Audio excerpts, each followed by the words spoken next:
Hi! You've opened up another page of my vid diary. In this entry, papunta kami sa SMX Convention Center sa Pasay for Manila International Book Fair 2023. Sa mga course, ay sa mga program na parang sa amin. Buti na lang talaga. Hindi ako naabot ang pandemic. Sobrang tagal ng biyahe, inabot ata kami ng more than an hour bago makapunta sa MOA. Kasama ko paling pinsan ko si Kim, pamangkin siya ng auntie ko. Kasi mahilig din siya magbasa ng books and bibilan niya ng gift yung kapatid niya. Nag-register ako online pero nakakuha si Kim ng 2 ticket, so ayun na lang yung ginamit namin. Crazy. Magkano? 300 lang. Alam mo, 9992. Kasan mo mata? Mamaya makikita ko. Feel ko wala dito eh. Una kaming nag-browse sa Fully Book. Dito ko nabili yung book about sa Greek mythology. Isa lang yung nabili ko. After there, nag-ikot-ikot lang din kami kasi may hinahanap din si Kim na accounting books na need niya sa school. First year accounting student kasi siya sa UST. Ay, Kothomashan, let's go Tigers! Charot. Nilibot namin yung buong area, swear. Wala kaming nilagpasan na booth kasi gusto namin makita lahat.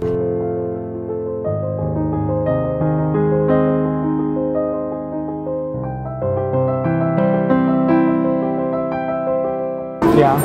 I actually want one of these. Cutie. Kumarig dito.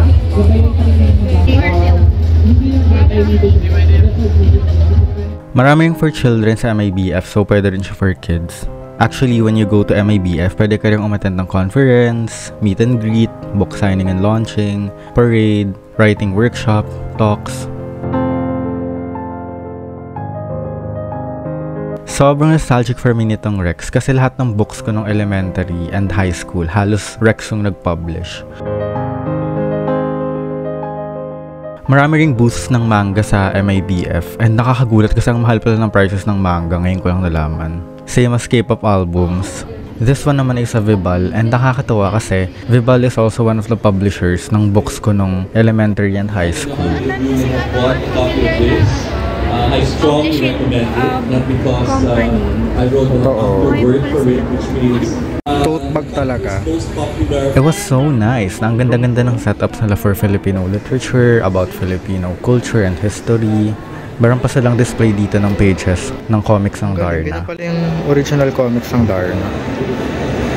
And then, we spent the rest of our time sa MIBF looking for the accounting books na hinahanap ni Kim. Okay rin talaga na maghanap ng books sa mga fairs kasi cheaper dito yung prices. And kung marami kang hinahanap and bibilin na books, you have a lot of publishers na pwede mong pagpilian and pwede mong i-browse. And habang naglilibot kami ni Kim, something unexpected happened. One of the reasons bakit ako pumunta ng MIBF kasi hahanapin ko and bibilin ko yung book to ng Aristotle and Dante for a cheaper price. And wala akong nahanap.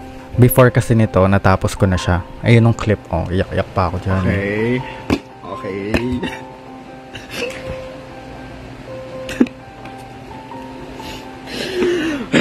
Going back sa fortuitous moment na sinasabi ko, nakita ko yung booth ni Mr. Ricky Lee and na-meet ko siya in person. Nagtataka pa ako nung una kasi sabi ko, parang kamukha niya, parang siya yun. Tapos na-realize ko na, shit, siya nga yun. Tapos pinilit lang ako ni Kim na lumapit sa kanya, bumili ng book and magpasign kasi nga once in a lifetime moment lang to. So ayan, yun ang moment naming dalawa. Aside from Mr. Lee signing my book, ang sweet kasi yun may message siya. Sabi niya, "Dear Carl, it's always worth it to fight for love in whatever forms." Charot. If you're not familiar with Ricky Lee, he's a national artist and one of my favorite authors. Yung first ever book niya na nabasa ko was Para Kay B. Yun yung binanggit ko sa first entry ko. Or nito, natapos ko yung Para Kay B. Kay Ricky Lee. Ang ganda rin na book. After such an unexpected moment, hindi kami sumuko ni Kim so hinanap pa rin namin yung accounting books na kailangan niya. And then, one of my favorite aisles was that of the Filipino contemporary comic artist. Support local, gano'n. Kaso wala akong pera so wala akong napili. Lagi ko silang nakikita sa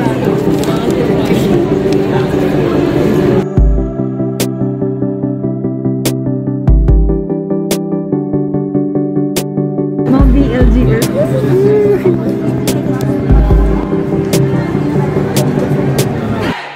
Gusto mo doon? Oo. Hindi naman siya parang condo. Hindi naman siya parang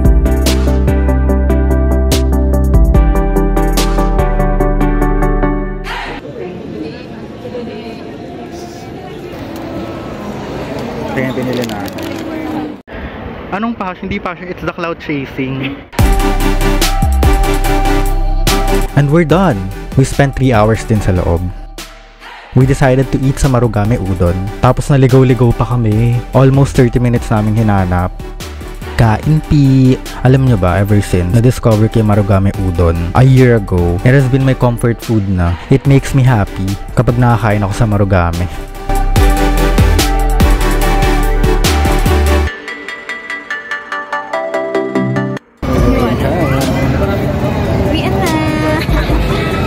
Dahil wala na kaming pera. One month ka na naman hindi lalabas.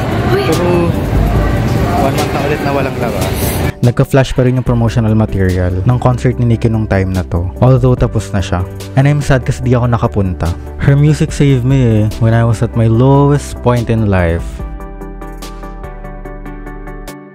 And that's it. Pauwi na kami. Pabalik na kami sa Espanya. And if ever you're staying in Espanya too, and you went to MOA tapos uwi ka na, sa terminal ng vans outside, merong mga pa-SM Freeview, pwedeng yun yung sakyan mo. Kasi dumadaan yun mismo sa Espanya. From Espanya naman, going to MOA, merong mga buses na diretso na papunta doon.